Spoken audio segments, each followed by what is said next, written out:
Ready? Start. In the judgment of the Kerala High Court, a number of general directions have been issued to all the criminal courts which are called upon to hold trains, particularly in cases involving an offence under Section 138 of the Negotiable Instruments Act 1881, as also in all other cases involving offences which are technical in nature and do not involve any moral turpitude. In view of the controversy at hand, it is unnecessary to state the facts giving rise to this appeal in detail, except to note that the present case arises out of a complaint filed under Section 138 of the NI Act. On being summoned by the magistrate, the accused preferred a petition before the High Court under Section 482 of the Criminal Procedure Code 1937, inter alia praying for dispensing with her personal appearance before the magistrate. As aforestated, the High Court, while allowing the said application and permitting the accused to appear before the trial court through her counsel, felt that there was great need for rationalizing, humanizing, and simplifying the procedure in criminal courts, with particular emphasis on the attitude to the criminal with no moral turpitude or the criminal allegedly guilty of only a technical offence, including an offence under Section 138 of the NI Act.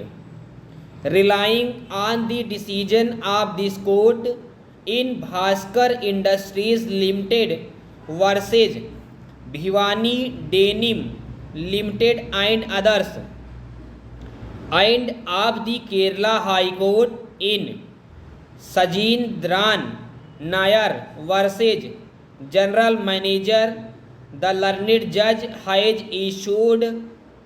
the following rules of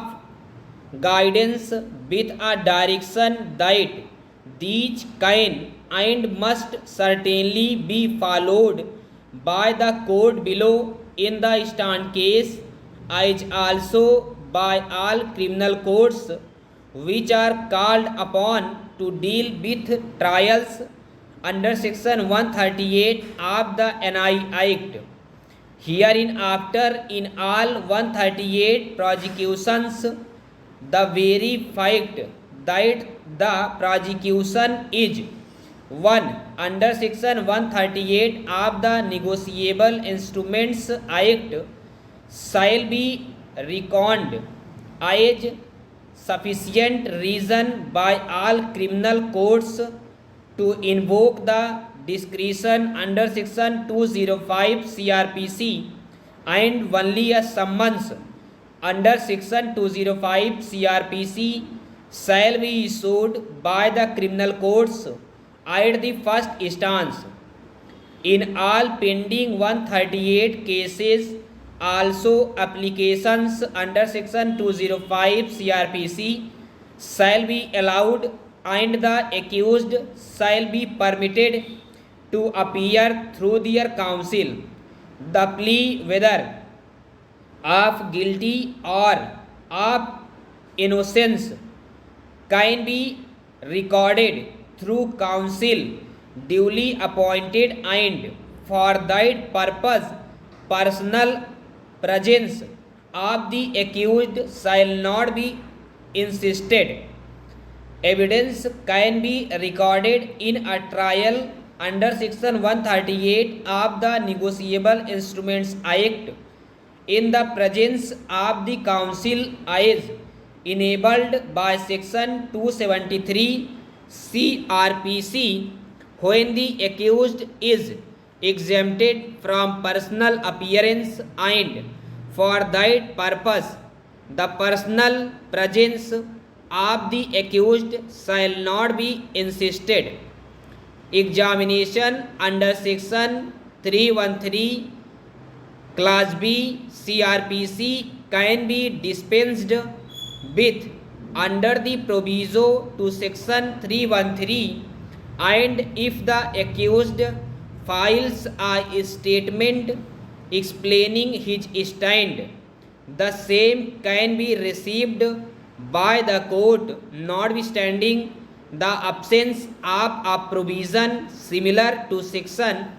233 and 243 CRPC in the procedure for trial in a summons case. The power and the obligation to question the accused to enable him to explain the circumstances appearing in evidence against him must oblige the court in such situation to accept and consider the written statement made by the accused. To receive the judgment also, it is not necessary or essential to insist on the personal presence of the accused if the sentence is one of fine of the judgment is one of the acquittal. After the pronouncement of judgment, the case can be posted to a specific date with directions to the accused to appear in person to undergo the sentence. By that date, it shall of course be open to the accused